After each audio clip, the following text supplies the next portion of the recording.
What exactly is coral? It is a living and critical portion of the ocean environment. Coral reefs are incredibly diverse and vibrant, leading reefs to be called the rainforest of the sea. Coral reefs can be described in multiple different scales, from a small biological perspective to larger biodiversity perspectives. On the small scale, coral is made up of organisms called coral polyps that are essential for eating, growth, reproduction, and repairs. The polyps give off the bright colors of coral. Over generations, they create a limestone backbone, meaning each reef is the culmination of thousands of years of growth and building.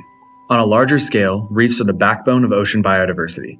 Outside of the coral itself, thousands of fish and ocean species find shelter and food within the reef. Reefs are the central ecosystem in the ocean and a huge part of our world's makeup. Reefs are all around the world.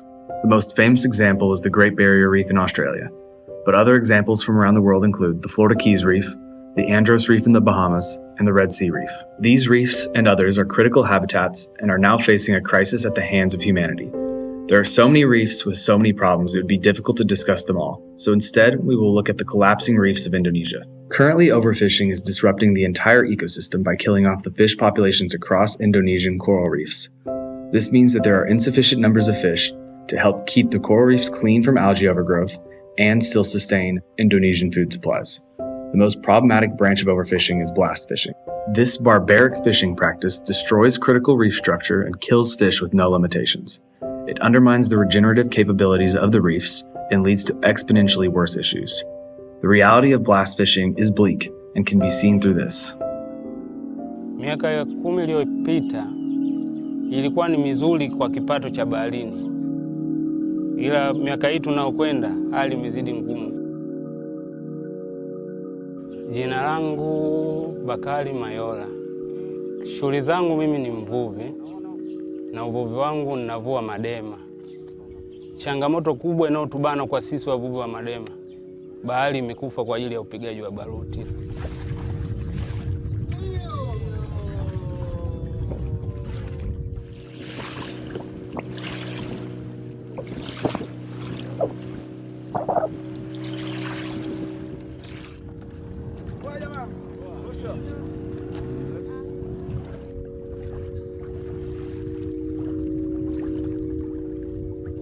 Na vitu hivi. Kwa hiyo hatuna miundombinu yoyote ya kufanya.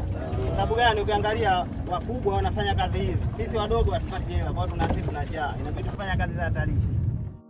These Indonesian fishermen see no other way to secure their livelihoods.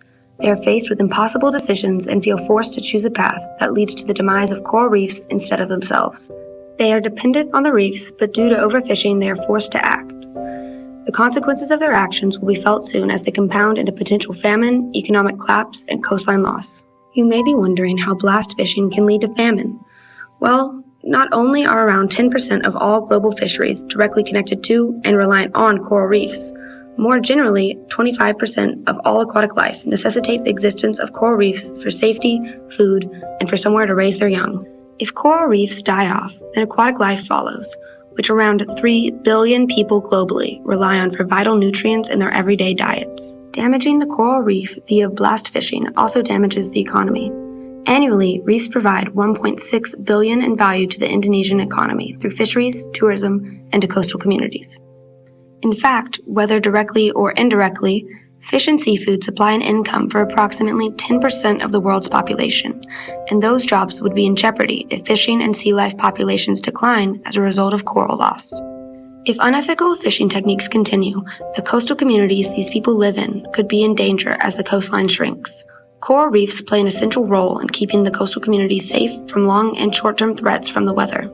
In the short term, reefs help protect the coast from waves, storms, and floods, all of which are becoming more common and dangerous as the impacts of climate change intensify. This also means as the sea level rises as a result of climate change, reefs are uniquely important to reduce long-term erosion by mitigating wave energy that repeatedly hits the coast. While this may seem dire, there are efforts in Indonesia to fight the problem.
they may not be very successful at the moment, steps are clearly being taken.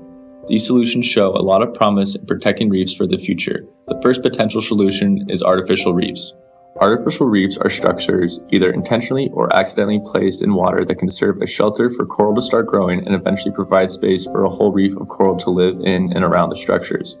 One unique example of artificial reefs are old subway train cars being dumped off the Atlantic coast of New York City.